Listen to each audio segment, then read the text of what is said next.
ان الدین عند اللہ الاسلام۔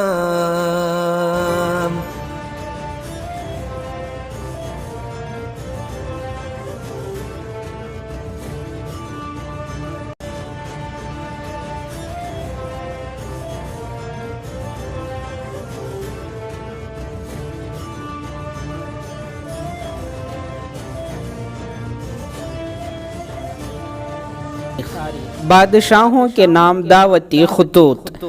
صلح حدیبیہ کے بعد حالات قدرتی طور پر کچھ بہتر ہو گئے تو رسول اللہ صلی اللہ علیہ وسلم نے عرب کے امیروں اور دنیا کے بادشاہوں کے نام دعوتی خطوط بھیجنے کا ارادہ کیا، اور اس بارے میں صحابہ اکرام رضی اللہ عنہم کو مسجد نبوی میں جمع کر کے خطاب فرمایا، اے لوگوں، اللہ تعالیٰ نے مجھ کو پورے عالم کے لیے رحمت اور رسول بنا کر بھیجا ہے، اس لیے میری طرف سے دنیا کو یہ پیغام پہنچاؤ، اللہ تعالیٰ تم پر رحم کرے گا۔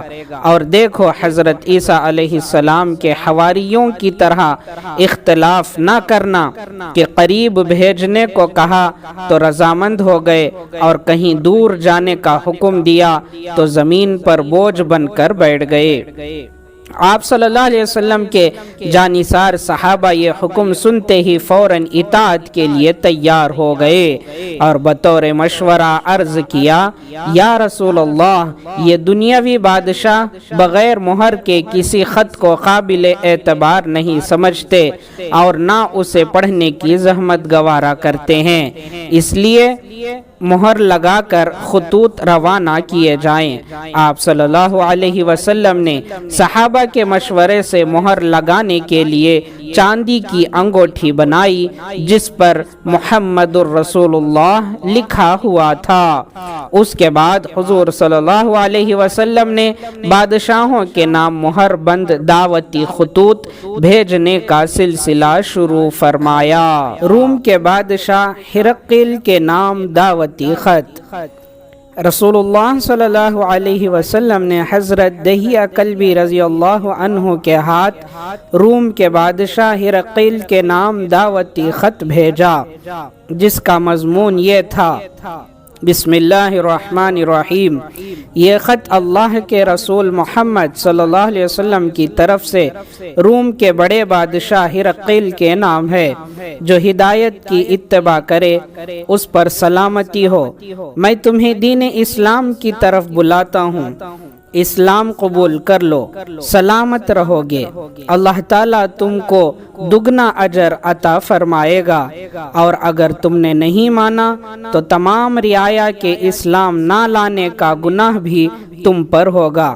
اے اہل کتاب، ایک ایسی بات کی طرف آؤ جو ہمارے اور تمہارے درمیان برابر ہے، وہ یہ کہ ہم اللہ کے علاوہ کسی کی عبادت نہ کریں، اور ہم میں سے کوئی اللہ کے علاوہ کسی کو رب اور معبود نہ بنائے، اور اگر تم نہیں مانتے تو گواہ رہو کہ ہم اللہ کی تابعداری کرتے ہیں۔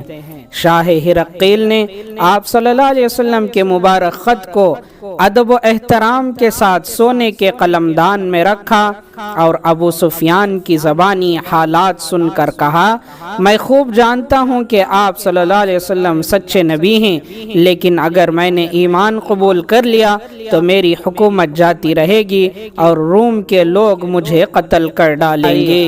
ایران کے بادشاہ کے نام دعوتی خط۔ رسول اللہ صلی اللہ علیہ وسلم نے حضرت عبداللہ بن حذافہ رضی اللہ عنہ کو دعوتی خط لے کر شاہ ایران خسرو پرویز کے پاس بھیجا، جس کا مضمون یہ تھا، بسم اللہ الرحمن الرحیم۔ اللہ کے رسول محمد صلی اللہ علیہ وسلم کی طرف سے فارس کے بادشاہ کسریٰ کے نام، اس پر سلامتی ہو جو ہدایت کی پیروی کرے، اللہ اللہ اور اس کے رسولوں پر ایمان لائے اور گواہی دے کہ اللہ کے سوا کوئی معبود نہیں، وہ اکیلا ہے، اس کا کوئی شریک نہیں، اور محمد صلی اللہ علیہ وسلم اللہ کے بندے اور اس کے رسول ہیں۔ میں تمہیں اللہ کے پیغام کی دعوت دیتا ہوں، میں تمام لوگوں کی طرف اللہ کا رسول بنا کر بھیجا گیا ہوں تاکہ جو شخص زندہ رہے اسے برے انجام سے ڈراؤں اور کافروں پر حق بات ثابت ہو جائے۔ اسلام قبول کر لو، سلامت رہو گے، اور اگر تم نے انکار کیا تو تمام مجوس کا گناہ تم پر ہوگا۔ یہ خط سنتے ہی کسرا آگ بگولا ہو گیا اور غصے میں آ کر آپ صلی اللہ علیہ وسلم کے نام مبارک کو پھاڑ ڈالا۔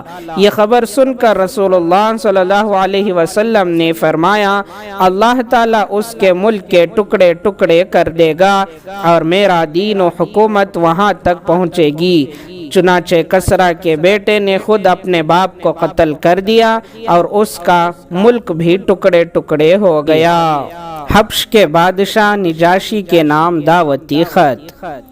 رسول اللہ صلی اللہ علیہ وسلم نے عمر بن امیہ کے ذریعے حبش کے بادشاہ نجاشی کے پاس دعوتی خط بھیجے، جس میں توحید و رسالت اور ایمان قبول کرنے کی دعوت اور حضرت عیسیٰ علیہ السلام کے بغیر باپ کے پیدا ہونے اور ان کی نبوت کا تذکرہ کیا، اور ایمان لانے پر دنیا اور آخرت کی بھلائی و سلامتی کی خوشخبری سنائی۔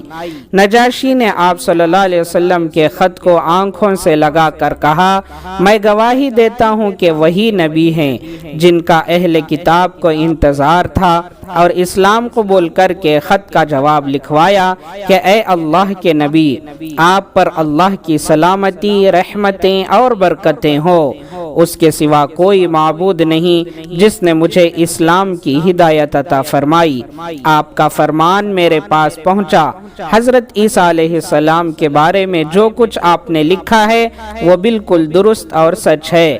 آپ کے چچا زاد بھائی جعفر میرے پاس آرام سے ہیں، میں ان کے ہاتھ پر اللہ اور اس کے رسول کی فرما برداری کی بیعت کرتا ہوں، اور اپنے بیٹے ارہا کو آپ کی خدمت میں روانہ کر رہا ہوں۔ اگر آپ کا منشا ہو تو میں ضرور آپ کی خدمت میں حاضر ہوں گا۔ رجب المرجب 9 ہجری میں نجاشی نے وفات پائی۔